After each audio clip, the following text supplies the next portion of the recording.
అందరికీ నమస్కారం. రాష్ట్ర ప్రజలకి, శ్రేయభిలాషులకి ప్రతి ఒక్కళ్ళకి. అప్పుడు పవర్‌లో ఉన్నది ఎవరమ్మా పేర్ని నాని గారు ఒకసారి చెప్పండి.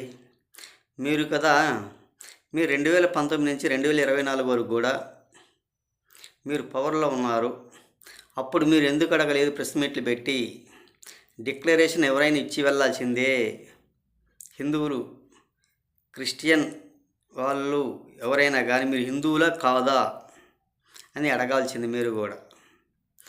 ముందు నీవు ఒక హిందువు అయితే ఎవరైనా కానీ డిక్లరేషన్ ఇచ్చేసి వెళ్ళండి అని ప్రెస్ మీట్ పెట్టి ఎందుకు మాట్లాడలేదు?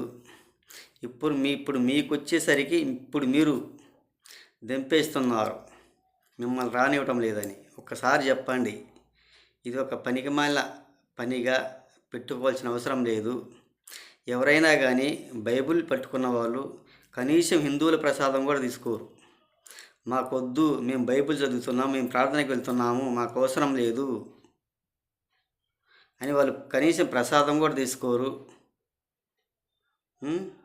ఒక ఊరిలోనే, ఒక మండలంలోనే, ఒక పల్లెటూరు కానీ, ఒక టౌన్ కానీ, ఒక 4-5 చర్చీలు ఉన్నా కానీ చర్చీల వల్ల ఒక చర్చికి ఒకరు వెళ్ళరు. ఎక్కడ చర్చి వాళ్ళు అక్కడే నిర్బంధమైపోతారు వాళ్ళు. అటువంటి సమాజంలో ఈ చర్చి వాళ్ళు, ఈ ప్రార్థన వాళ్ళు కనీసం ప్రసాదం పెట్టినా కానీ ఇవ్వరు, పెట్టించుకోరు, మాకు అవసరం లేదంటారు. ఒక్కసారి తెలుసుకోండి. ఎవరైనా కానీ హిందువులైతే ఎమ్మెల్యేలు, ఎంపీలు డిక్లరేషన్ ఇవ్వండి. దళితులంటే రోజుకు ఎంతోమంది తిరుమల వెళుతుంటారు, చాలామంది కూడా ఉంటారు. మీరు దళితుల గురించి కూడా మాట్లాడుతున్నారు. ఒక ఓట్ల కోసం, దళితుల కోసం, సింపతి కోసం కొన్ని కోట్ల మంది దర్శనాలకు వెళ్తుంటారు. ఒక్కసారి తెలుసుకోండి. ఒక విజయవాడ కనకదుర్గమ్మ కానీ, శ్రీశైలం మల్లికార్జున స్వామి కానీ, తిరుపతి వెంకన్న స్వామి కానీ,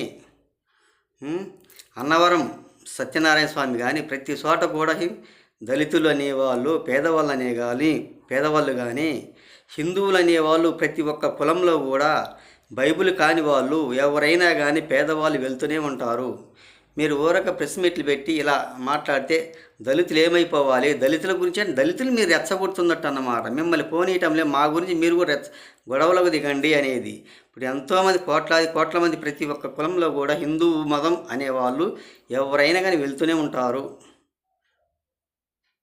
అని తెలియజేస్తూ, ఎక్కడైనా గుళ్ళల్లో కల్తీలు కలపకుండా లడ్లల్లో సరిచేసి బాగు చేసి లడ్లు జనానికి బాగుండేటట్టుగా చూడవలసిందిగా ప్రతి ఒక్క దేవాలయానికి తెలియజేస్తూ, ఇటువంటి కల్తీ లడ్లు, కల్తీ నూనె మాత్రం కలపవలసిన అవసరం లేదు అని తెలియజేస్తూ, రాష్ట్ర ప్రజలకి, శ్రేయభిలాషులకి ప్రతి ఒక్కళ్ళకి హృదయపూర్వక ధన్యవాదాలు.